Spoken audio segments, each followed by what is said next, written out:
Hello views, welcome to DJMS Tamil channel. Mahanadi சீரியலுக்கான upcoming எபிசோடில் யமுனா ரொம்பவே சோகத்தோடு இருக்கிறத பார்த்தா நிவின் என்ன பண்ணுறாரு, ஒரு ஃப்ரெண்ட்லியாக நினச்சிக்கிட்டு வா சாப்பிட்லாம் அப்படின்னு சொல்லிட்டு ஹோட்டலுக்கு கூட்டிகிட்டு போகிறாரு. கூட பைக்கில் போகும்போதே யமுனாவுக்கு அவ்வளோ ஒரு சந்தோஷம். பேக்ரவுண்ட் சாங்ஸ்லாம் போட்டுடுறாங்க. ஹோட்டலுக்கு போன நிவின் அவங்களுக்கு பிடிச்சதை ஆர்டர் பண்ணி சாப்பிட உட்காராங்க. அதுக்கப்புறம் நீ எதுக்காகவும் ஃபீல் பண்ணாத யமுனா, உன்னோட படிப்பில் மட்டும்தான் உன்னோட கான்சன்ட்ரேஷன் இருக்கணும், வேறு எதை பற்றியும் யோசிக்காத. உங்கள் அப்பா ஆசைப்பட்ட மாதிரி நீ ஒரு நல்ல கலெக்டராக ஆகணும் அப்படின்னு சொல்லிட்டு நிவின் ரொம்பவே ஆறுதலாக சொல்லிட்டு இருக்காரு. கண்டிப்பாக படிக்கிறேன், நீங்கள் என் கூடவே இருப்பீங்களா அப்படின்னு சொல்லிட்டு கேட்க, கண்டிப்பாக உன் கூடவே தான் நான் இருப்பேன் அப்படின்னு சொல்லிட்டு நிவினும் சொல்ல, நம்ம படித்து முடிச்சுட்டு வந்ததுக்கப்புறமா என்னை கல்யாணம் பண்ணிக்கிறீங்களா அப்படின்னு சொல்லிட்டு யமுனா கேட்ட இந்த வார்த்தையால் நிவின் ரொம்பவே அதிர்ச்சியாகி போய் நிற்கிறாரு. என்னாச்சு, ஏன் பதிலே சொல்லாமல் இருக்கீங்க அப்படின்னு யமுனா கேட்க, எப்படி யமுனா என்னை பார்த்து இந்த வார்த்தையை கேட்குற, உனக்கு எல்லாம் தான் தெரியுமே அப்படின்னு சொல்லிட்டு நிவின் கேட்க, எனக்கு எல்லாம் தெரிஞ்சதுனால தாங்க நான் கேட்குறேன் அப்படின்னு யமுனாவும் சொல்ல, ஒரு நாளும் ஒன்று அப்படி நினச்சதில்ல அப்படின்னு சொல்லிட்டு அவாய்ட் பண்ணுற மாதிரி பேசிட்டு அங்கேருந்து கிளம்புறாரு நிவின். இந்த பக்கம் விஜயோட முடிவை கேட்கும்போது காவேரி எவ்வளோ சொல்லியும் கேட்காத விஜய் என்ன பண்ணுறாரு, இந்த கல்யாணத்துக்கு சம்மதம் தெரிவிக்கிறாரு.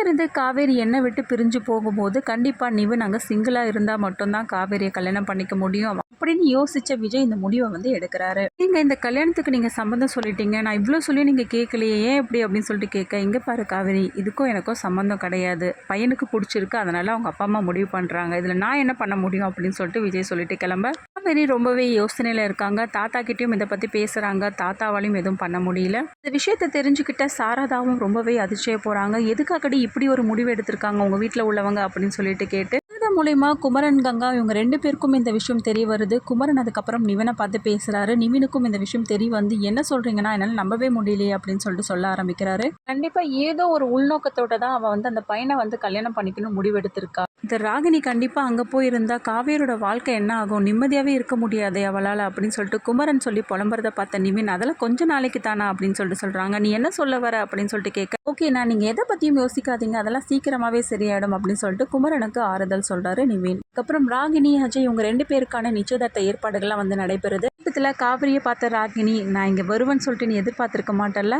அப்படின்னு நெக்கலா காவேரியை பார்த்து பேச, காவேரியும் என்ன சொல்கிறதுன்னு தெரியாமல் முழிக்கிறாங்க. இதோட இந்த எபிசோடையும் முடிச்சிருக்காங்க.